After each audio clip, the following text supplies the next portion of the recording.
दोबारा से पूरा ही समझा रहे हैं, इंपॉर्टेंट टॉपिक है, दोबारा समझा रहे हैं। In a determinant if each element of any row और column is zero then its value zero.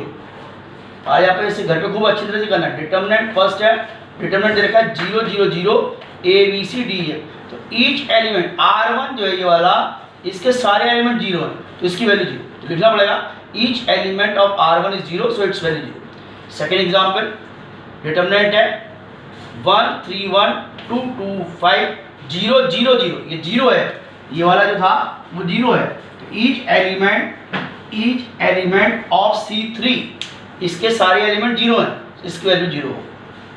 Second property, in a determinant if two row और column are identical then its value zero. दो row जैसे कि R1, इसमें A B C D E F A B C, R1 और R3 equal है तो value zero.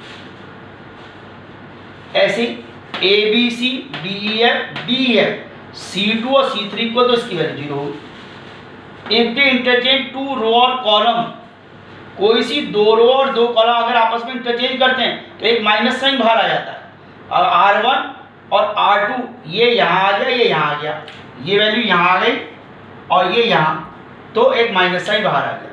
फिर हमने दोबारा ऑपरेशन करा, दो कॉलम को करा, लेकिन रो और कॉलम इंटरचेंज नहीं होंगे, या दो रो दो कॉलम, एक माइनस और बाहर आ गया। ऐसे देखिए वाला, in a determinant we multiply by any scalar quantity to each element of row और कॉलम देन डिवाइड ऑल्सो। मतलब जैसे डिटर्मिनेंट है A B C D E F G H I, इसके मल्टीप्लाई बाय K, R1 को K से multiply करा each element को, K, तो 1/K भी आ गया बाहर। ऐसे मान लो दोबारा multiply by M to C1 को इसको M से मल्टीप्लाई करा, तो AM के DM GM, तो एक M और भी बाहर आके डिवाइड हो गया। फिफ्थ वाली प्रॉपर्टी, जैसे डिटर्मिनेंट में अगर प्लस है ऐसे करके, तो उसको दो में डिवाइड कर सकते हैं, तोड़ सकते हैं, ACE GHI JKL BDL, फिर ये ऐसे।